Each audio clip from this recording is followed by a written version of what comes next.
Physics नावाचा जो chapter आहे तो शिकत असताना कुलोम्ब्स लॉ बघितला, ज्यामध्ये आपण बघितलं की कुलोम्ब्स लॉ मध्ये फोर्स जो आहे तो दोन चार्जेस मधला फोर्स सांगितलेला आहे.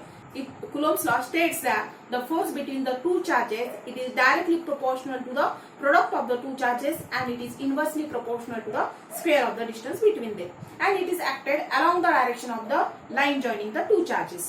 हे आपण पूर्ण स्टेटमेंट जे आहे ते शेवटी आपण कंप्लीट केलं होतं. आज आपण बघणार आहोत की ऑब्झर्वेशन्स काय आहेत कुलोम्ब्स लॉचे. Okay, observations of Coulomb's law. Coulomb's law मध्ये आपण काय काय ऑब्झर्व केलं, तर सगळ्यात फर्स्ट पॉइंट जो आहे आपण ऑब्झर्व केलेला तो होता की Coulomb's law it is applicable to the charges at rest. Charges at rest.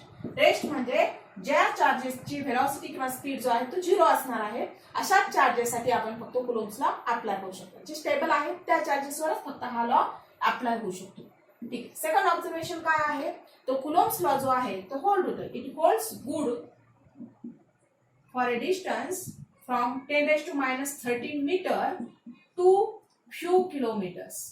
Okay, म्हणजे 10⁻13 मीटर एवढ्या रेंज पासून ते काही किलोमीटरच्या रेंज पर्यंत हा लॉ चांगले रिझल्ट दाखवतो. म्हणजे आता समजा आपण जर असं कन्सिडर केलं की प्रोटॉन आणि इलेक्ट्रॉन स्टेबल आहेत. आपल्याला माहिती आहे ऍटम मध्ये प्रोटॉन आणि इलेक्ट्रॉन मधलं जे डिस्टन्स आहे ते अप्रॉक्सिमेटली पिकोमीटर मध्ये आहे, म्हणजे 10⁻12 मीटर मध्ये आहे.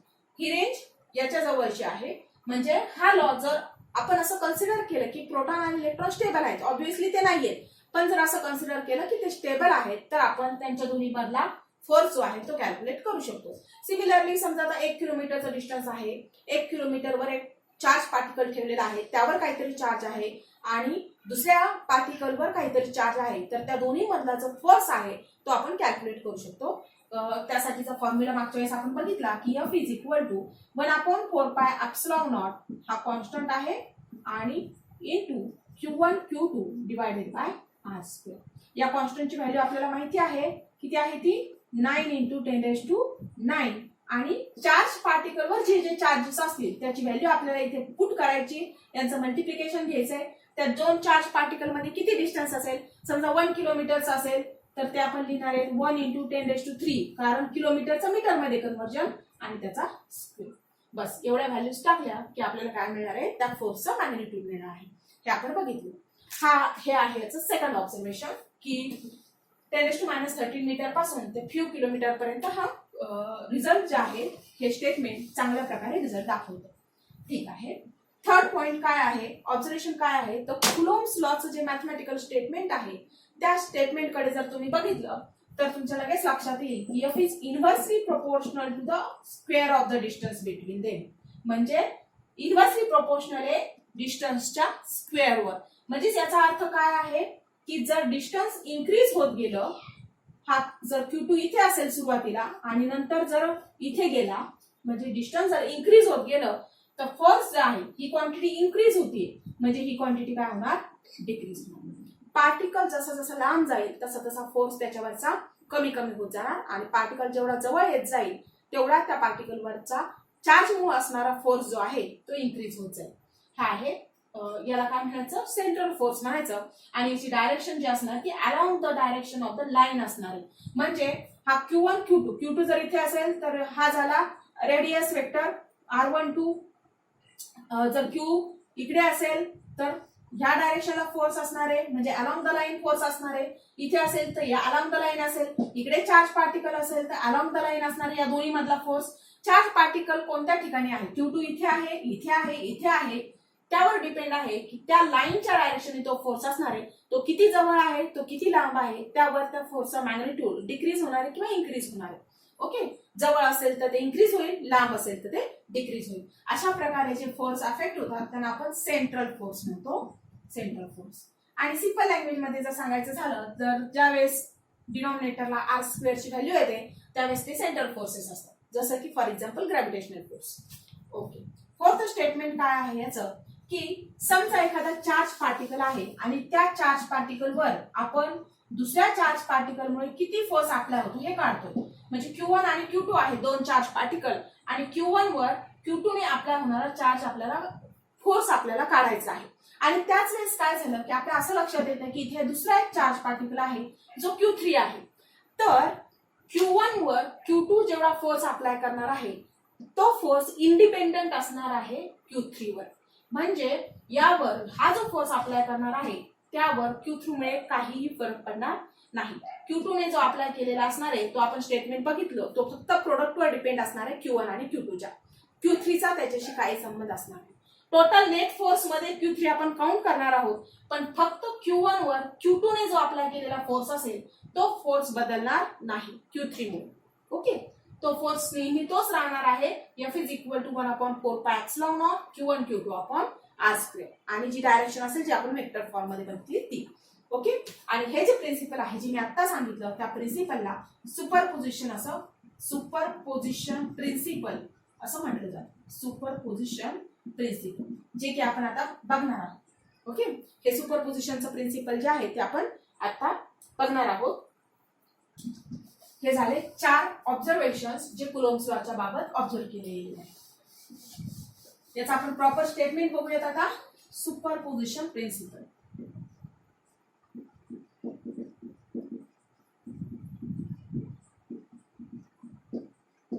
सुपरपोजिशन प्रिन्सिपल काय आहे? Superposition principle. The superposition principle states that all the charges when placed near each other. ज्यावेळेस आपण बरेचसे चार्जेस एकमेकांच्या जवळ ठेवणार, समजा आता Q1 आहे, इथे Q2 आहे, इथे Q3 आहे, इथे Q4 आहे. तर अशा प्रकारे all charges are placed near to each other, then it behaves independent of each other. हे काय करतात? इंडिपेंडेंटली बिहेव करतात. ओके, इंडिपेंडेंटली बिहेव म्हणजे Q2 Q1 वर जेवढा फोर्स अप्लाय करणार आहे त्याचा Q3 शी काही संबंध नाही. Q3 Q1 वर जेवढा अप्लाय करणार आहे त्याचा Q2 शी काही संबंध नाही किंवा Q4 शी काही संबंध नाही. हे इंडिपेंडेंटली बिहेव करणार आहे. And the net force on any particular charge. समजा आपल्याला कुठल्याही एका चार्ज पार्टिकल Q1 वरचा आपल्याला नेट फोर्स काढायचा. The net force on any particular charge it is the vector sum of the all the forces acting on that charge. Q1 वर जो force apply होणार आहे तो काय असणार आहे? नेट फोर्स काय असणार आहे? तर all the forces, sum of all the forces. कुणाची सम असणार आहे? तर सगळ्या चार्ज पार्टिकलने अप्लाय केलेल्या फोर्सची सम असणार आहे. पण ती सम कशी असणार आहे? वेक्टर असणार आहे आणि ती इंडिव्हिज्युअल असणार आहे. म्हणजे Q2 ने Q1 वर अप्लाय केलेला फोर्स प्लस Q3 ने Q1 वर अप्लाय केलेला फोर्स प्लस Q4 ने Q1 वर अप्लाय केलेला फोर्स. आणि तो फोर्स जो असणार आहे त्याची ऍडिशन करताना आपल्याला वेक्टर विचारात घ्यायचा आहे. म्हणजे हा याला रिपेल करतोय की Q3 जो असेल तो ह्या डायरेक्शनने Q3 अट्रॅक्ट करतोय का? जर मायनस साइन असेल तर हा अट्रॅक्ट करेल. Q1 Q2 जर असेल तर हा रिपेल करेल. Q4 जो आहे तो ह्या डायरेक्शनने असणार आहे. Q4 पॉझिटिव्ह असेल, Q1 पॉझिटिव्ह असेल तर हा पण रिपेल करेल. आणि ह्या तिन्हीची काय करायची? आपल्याला वेक्टर ऍडिशन करायची आणि मग आपल्याला काय मिळणार आहे? नेट फोर्स मिळणार आहे. हा काय आहे? तो सुपरपोजिशन प्रिन्सिपल आहे. म्हणजे ऑल चार्जेस बिहेव इंडिपेंडेंटली. सगळे चार्जेस इंडिपेंडेंटली बिहेव करतात आणि net charge applied on the Q1 it is the vector sum. Net charge म्हणजे काय असणार आहे? वेक्टर सम असणार आहे. The forces applied by the individual charges separately. प्रत्येक इंडिव्हिज्युअल चार्जने जो फोर्स अप्लाय केलेला आहे त्याची जी सम असणार आहे वेक्टर सम, ती आपण जी असेल नेट ती आपण काढू शकतो ह्या प्रिन्सिपलच्या सहाय्याने.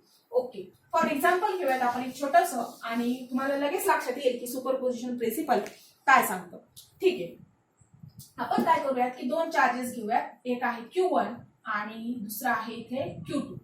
ओके, समजा आता आपल्याला सुपरपोजिशन प्रिन्सिपल काढायचं म्हणजे आपण काय सांगतोय की इथे एक थर्ड चार्ज आहे की जो हे चार्जेस जे आहेत ते इंडिपेंडेंट आहेत एकमेकांवर इंडिपेंडेंटली फोर्स अप्लाय करतात. आता आपण काय करतो की बऱ्याच वेळेस यांचं डिस्टन्स किती आहे हे सांगण्यासाठी एक रेफरन्स पॉइंट घेतो. तो पॉइंट म्हणजे आपण त्याला ओरिजिन म्हणतो आणि त्या सिस्टीमला कोऑर्डिनेट सिस्टीम असं म्हणतो की हे आहे कोऑर्डिनेट सिस्टीम XY आणि हा जो आहे हा डिस्टन्स वेक्टर आहे. तर आपण डिस्प्लेसमेंट वेक्टर असं म्हणतो. ओरिजिन पासूनचं Q1चं डिस्टन्स त्याला आपण काय म्हणूयात? R1. आणि तो आहे डिस्प्लेसमेंट वेक्टर की जो 0 पासून स्टार्ट होतोय आणि 1 ला एंड होतोय. ओके, सिमिलरली Q3 साठी ओके हा याचा डिस्टन्स किती आहे? 0. आणि Q3 मधलं तर R3 आहे आणि डिस्प्लेसमेंट आहे म्हणजे की कोणत्या डायरेक्शनने आहे ते आपण दाखवतोय. हे ह्या डायरेक्शनने, हा या डायरेक्शनने आहे. सिमिलरली Q2 जो आहे तर हा Q2 आहे, त्याला आपण म्हणूयात R2 डिस्टन्सवर आहे O पासून आणि ही त्याची डायरेक्शन आहे म्हणजे डिस्प्लेसमेंट वेक्टर झाला.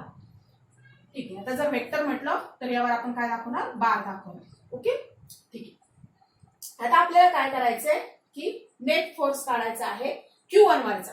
कोणत्याही एका पार्टिकल वरचा नेट फोर्स आपण काढू शकतो. Q1 वरचा काढा, Q2 वरचा काढा किंवा Q3 वरचा काढा.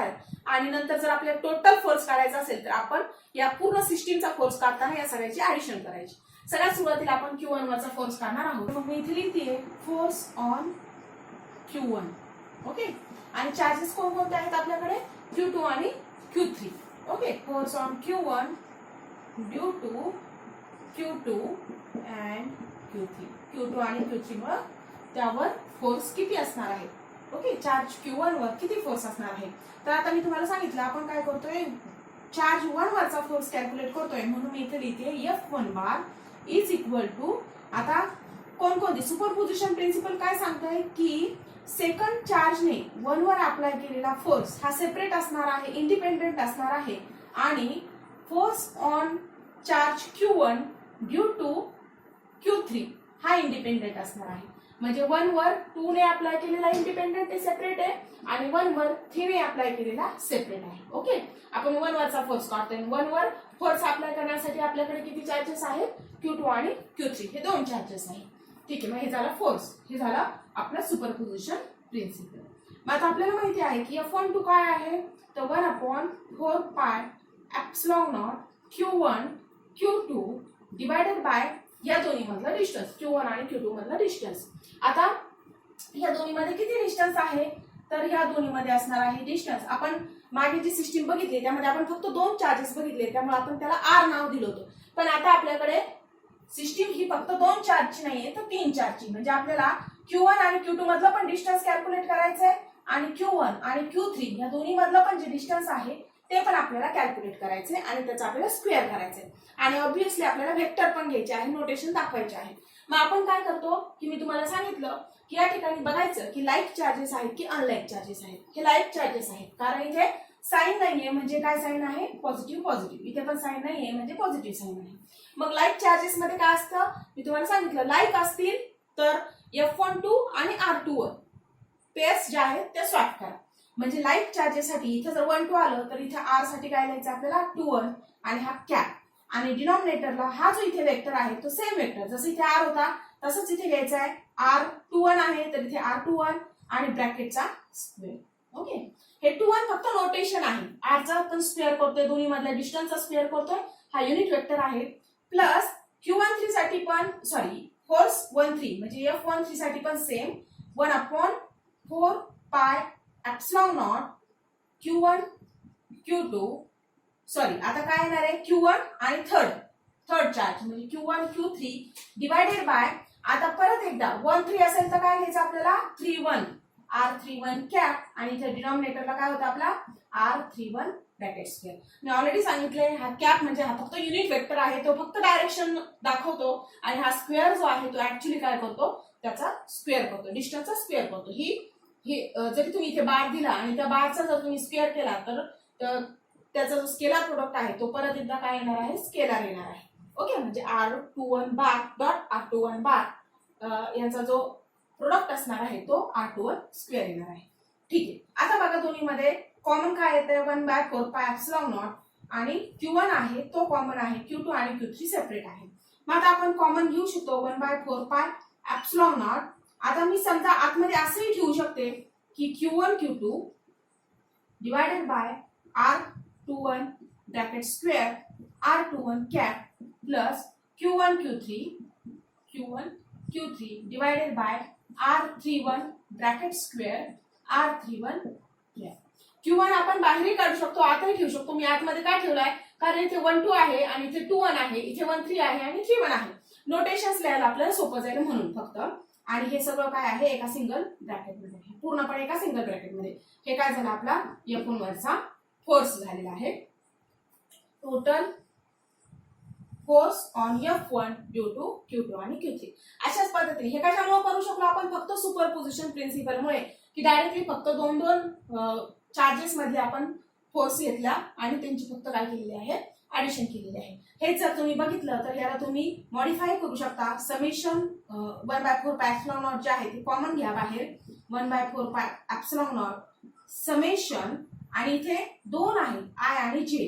मग आपण काय घेऊया आय जे.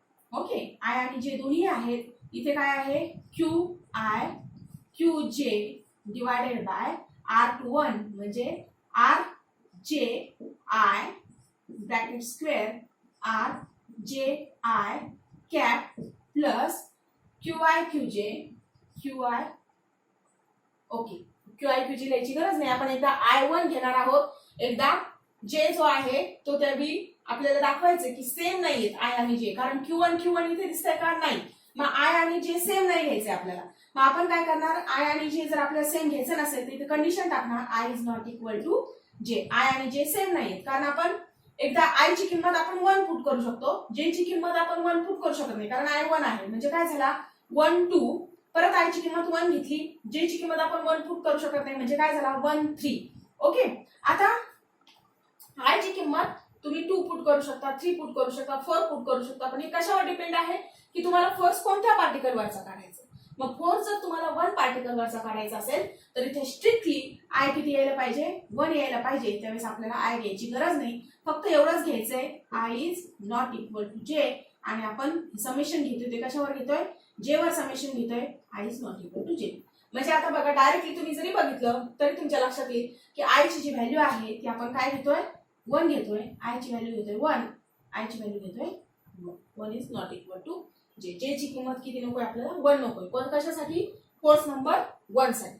ओके, फोर्स नंबर 1 साठी आपण फक्त इथं आधी आय पुट केला होता आणि आपल्याला अजून कंडिशन टाकायची होता i is not equal to j, i is less than j. त्या कंडिशन आपण पुढे बघणार आहोत काही इक्वेशन फॉर्म्युलासाठी पण इथे मात्र तात्पुरतं लक्षात ठेवा की i is not equal to जे.